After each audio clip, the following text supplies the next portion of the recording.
All right, so we're diving into this pretty wild case with Steve Bannon. You know, the guy's always in the news for something. Yeah, he's never far from the headlines, is he? Definitely not. And this isn't just some simple court case. We've got federal charges, state charges, even a presidential pardon in the mix. A pardon, some prison time already. It's a real legal maze we're going to try to break down. Exactly. And we've got a whole stack of stuff to help us do it right. News articles, court summaries, FAQs. You sent a ton over. Ready to dig in. Let's do it. Okay, so just to set the stage for everyone, this whole thing revolves around the We Build the Wall campaign. Right. So rewind back to 2017. Bannon was a big name in the Trump White House, super vocal about building that wall on the U.S. Mexico border. Huge supporter. And that's when this organization pops up, right? Yeah. Basically, a private group trying to raise money directly to build the wall. Bypassing the usual channels. Yeah, and Bannon, he was right in the thick of it. Deeply involved from the get-go, and they really raked in the cash. Oh, yeah. How much are we talking? Over $15 million. They were promising that every single cent, 100%, would go towards that wall. Wow. Tapped into a passionate base, for sure. So, okay, it seems pretty simple on the surface, right? People donate, wall gets built, everyone's happy. You'd think so, wouldn't you? Except, here comes the twist. In 2020, a federal grand jury decides to indict Bannon. The accusation, defrauding those donors. The very people who believed in the mission. Wild, right? And then, in 2021, right as Trump's leaving office, bam, he pardons Bannon.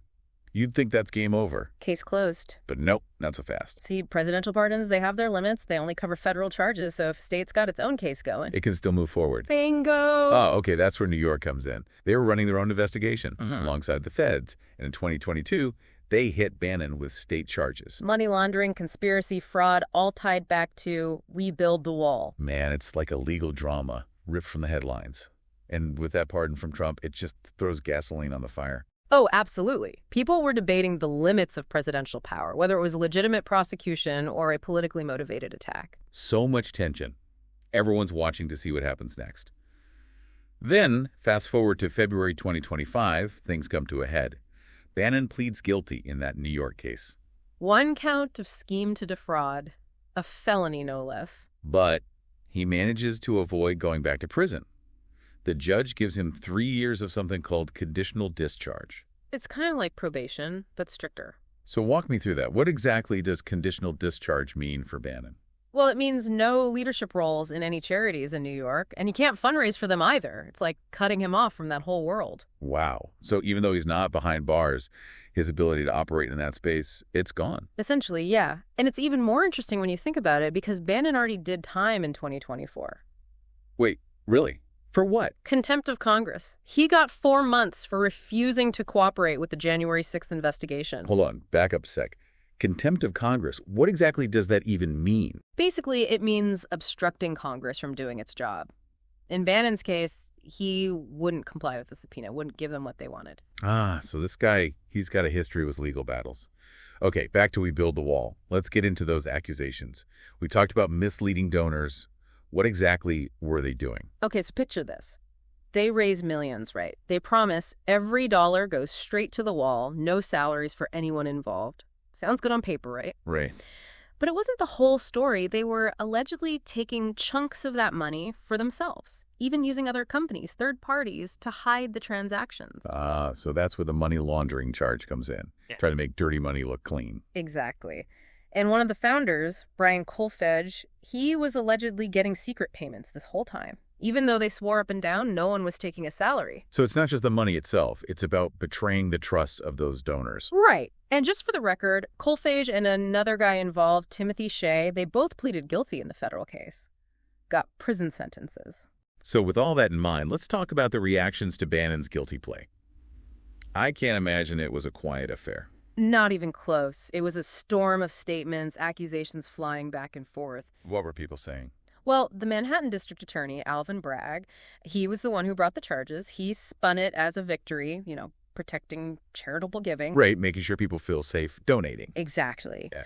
But then you have Bannon and his supporters, and they're firing back, saying it's all a witch hunt, a political hit job. It's crazy. Bannon actually admits to the scheme in court, but he's still claiming it's all because he's a Trump ally. It really shows you how divided things are politically. Absolutely. This case, it's like a litmus test, right? People see what they Yeah. want to see. And then Bannon calls for investigations into Bragg and New York Attorney General Letitia James. Yeah. Just pours gasoline on the fire. It's that classic move. Instead of facing the music, you try to turn the tables, make yourself the victim. It's a distraction tactic.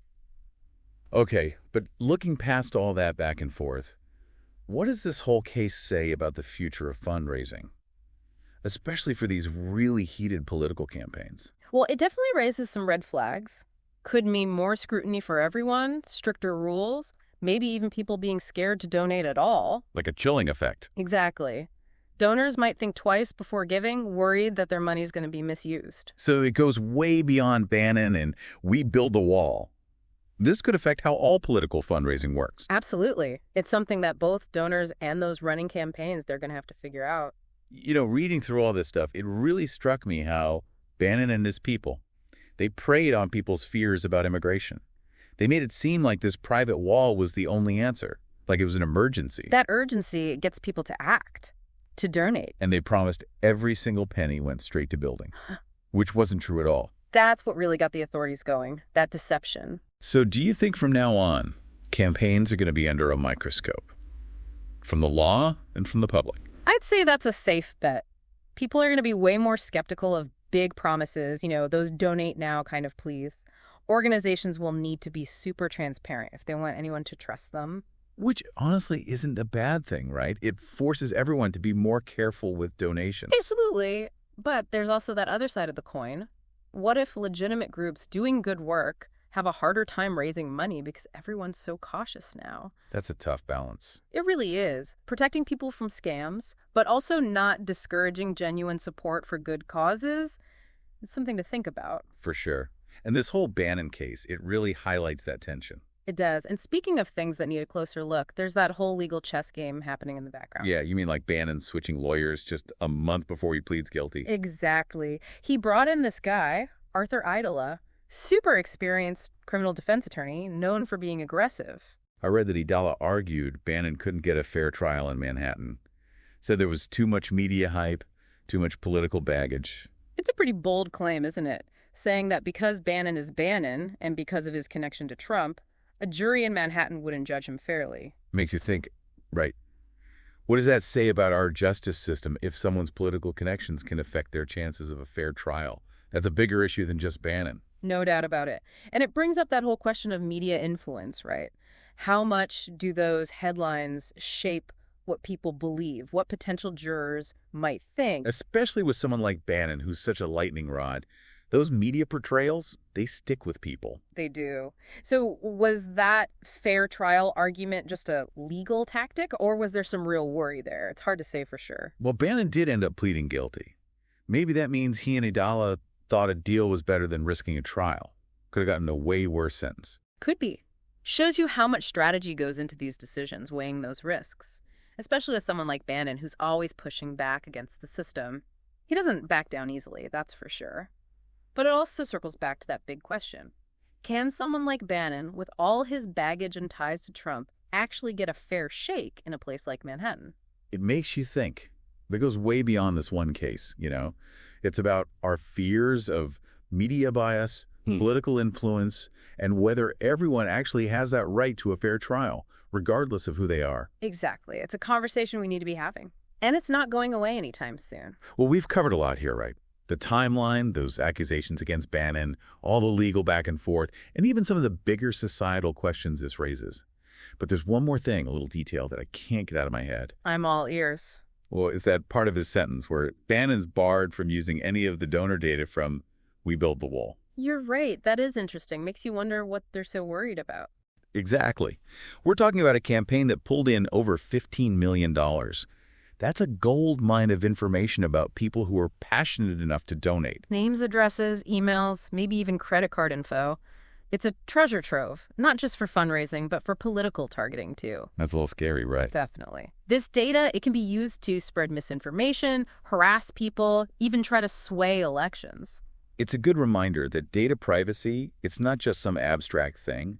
It's really important, especially when it comes to politics and online fundraising. Absolutely. Our digital footprints, They have real-world consequences. We can't forget that. So even though Bannon avoided going back to prison, these restrictions, especially that ban on using the donor data, they show you how seriously they're taking all this. It's a reminder that even when a case seems closed, there could be a lot more going on beneath the surface. Consequences that reach far beyond the courtroom. Well, that wraps up part 1 of our deep dive into this whole Steve Bannon saga. We've covered a ton, but we're not done yet.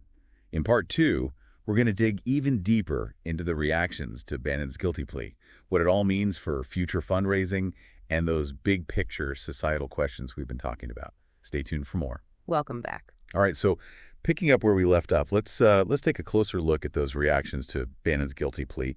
And, the sentence he got, this wasn't exactly a quiet ending, was it? Oh, not at all. It was a whirlwind. Statements flying back and forth, accusations from all sides. Right.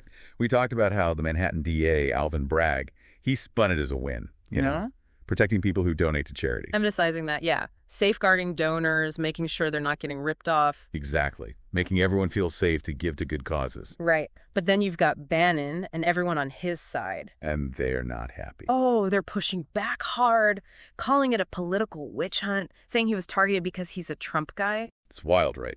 You've got Bannon admitting guilt in court, but then turning around and claiming it's all political. 2 completely different stories happening at the same time. It's a perfect example of how divided everything is, politically. It really is. This case, it became a Rorschach test. People saw what they wanted to see, what fit their own beliefs. And then, Bannon doesn't help things when he calls for investigations into Bragg and Letitia James. Oh, pouring gasoline on the fire. It's classic deflection. Don't like what's happening. Yeah.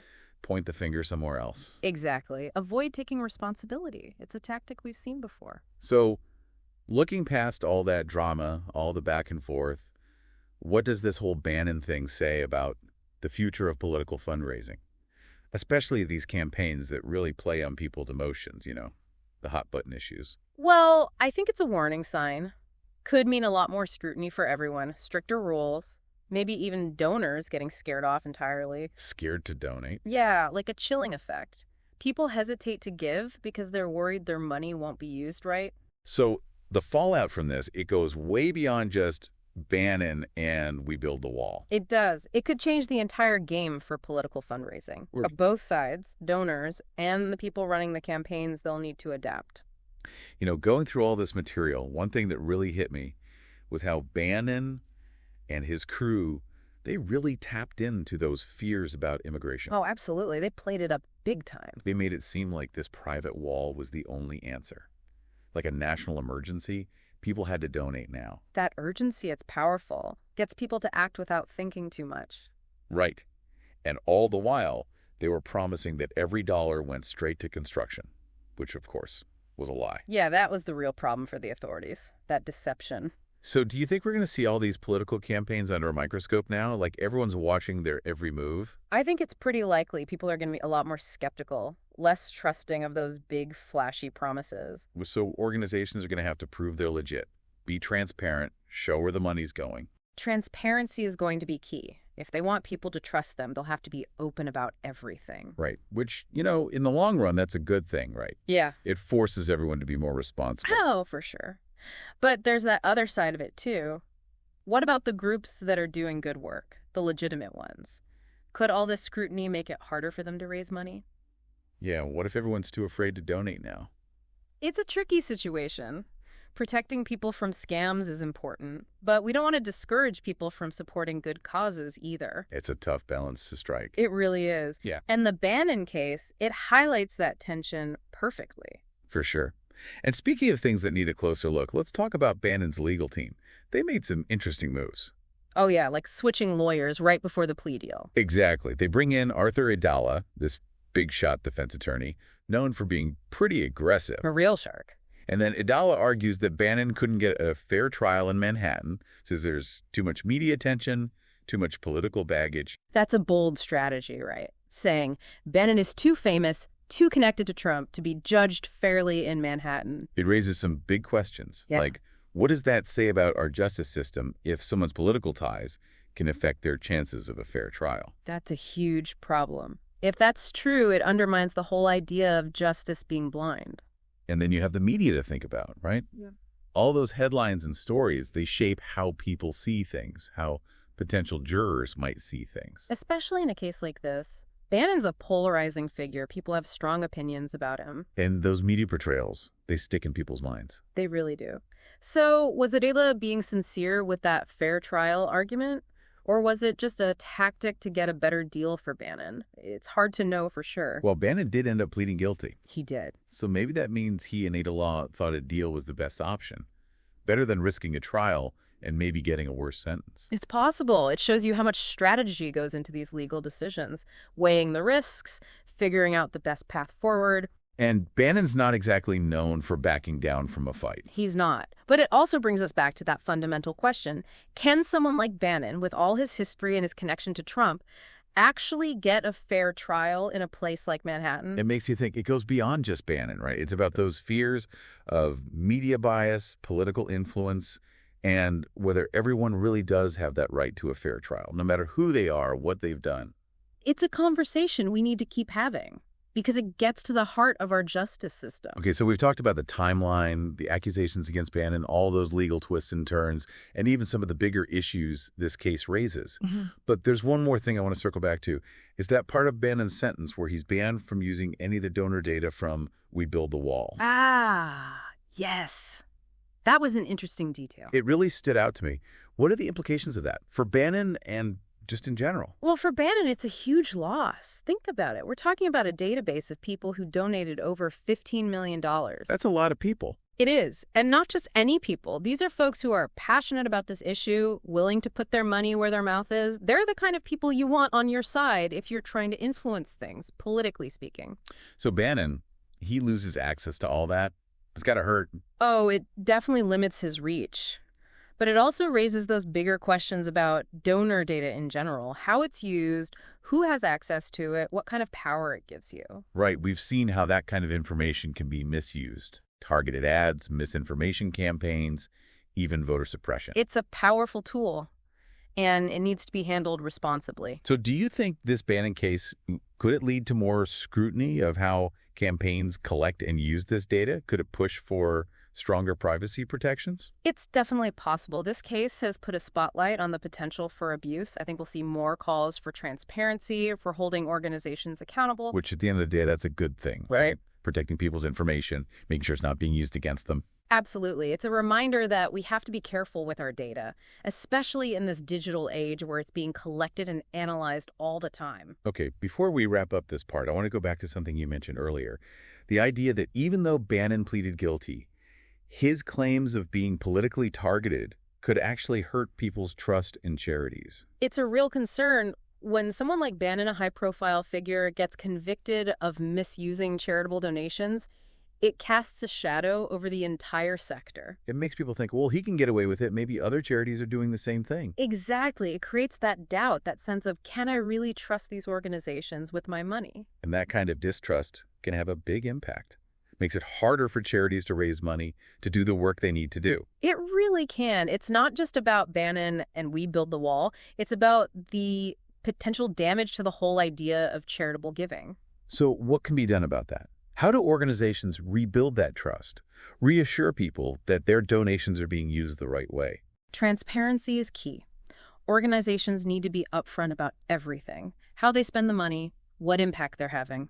And they have to be willing to answer questions, address any concerns people might have. So it's about building a relationship, not just taking the money and running. Exactly. Trust is everything when it comes to charitable giving. Without it, the whole system falls apart. It's about more than just money, isn't it? It's about doing things the right way, being ethical, being accountable. Absolutely. And as we head into the final part of our deep dive, we'll keep exploring these themes, the lasting implications of Bannon's case, and what it all means for the future. Okay, so we're back for the final part of our deep dive into this whole Steve Bannon situation. It's been a long and winding road, hasn't it? Yeah, it really has. From the initial charges to that guilty plea, the political firestorm, the questions about fundraising and data privacy, we've covered a lot. And now, as we kind of wrap things up, there's one thing that's been bugging me. Oh, what's that? It's that Bannon didn't actually get any more prison time. I mean, he was convicted of a felony, but he got that conditional discharge instead of a harsher sentence. Yeah, that is interesting, especially when you remember He already served time for that contempt of Congress thing back in 2024. Right. Makes you wonder what the judge was thinking, what factors led to that decision. Well, there are a few things to consider. First, remember, Bannon pleaded guilty. That usually leads to a lighter sentence. Shows he's accepting responsibility, at least on paper. Right, and it saves the court the hassle of a trial, too. Exactly. And you also have to consider that his co-defendants in that federal case, the ones who didn't get pardons, they've already been sentenced to prison. So maybe there's a sense that justice has already been served in some way. Could be, and the judge probably took that into account. It's also worth noting that Bannon's not a young guy anymore. He's 71, and even though he seems healthy enough, the judge might have considered his age. Plus, he already did time for that contempt charge. Maybe the thinking was that more prison time wouldn't really achieve anything at this point. So maybe it was a mix of legal strategy, practicality, and maybe a little bit of leniency, all playing into that final decision. Seems likely. Okay, but even though he's not going back to prison, he still has those restrictions we talked about, right? Can't hold leadership positions, can't fundraise for charities in New York, and he can't touch that donor data from We Build the Wall. Right. All of that's still in place. And it's significant, especially for someone like Bannon, who's been so involved in politics, limits his options, definitely cuts down on his influence. It's a good reminder that even when someone avoids the worst-case scenario, there are still consequences. You do something, there's a ripple effect. It goes beyond just you. Absolutely. Actions have consequences. And this whole case, with all its ups and downs, it really highlights a question we're all struggling with as a society. What question is that? Trust. Trust in our institutions, trust in our leaders, trust in the information we're getting bombarded with every day, and even trust in each other. You're right. Everything Vanna did, it eroded trust on so many levels. Trust in charities, trust in the political process, even trust in the idea of truth itself. And rebuilding that trust, that's essential if we want a functioning democracy. It requires transparency, accountability, people in power acting ethically. It's a lot to ask for. But it also requires us, the average people, to be informed, to get involved, hold our leaders accountable, demand that transparency, and really think critically about the information we come across. Couldn't agree more. Democracy, it's fragile. It needs all of us to participate, to stay vigilant. Well, that brings us to the end of our deep dive into this whole Steve Bannon saga. It's been a wild ride. But as we sign off, we want to leave you with this. Think about the role of trust in our society. How can we build a future where there's more justice, more fairness, and more trust? Because that conversation, it's not just about Bannon. It's about the future of our democracy. Thanks for joining us.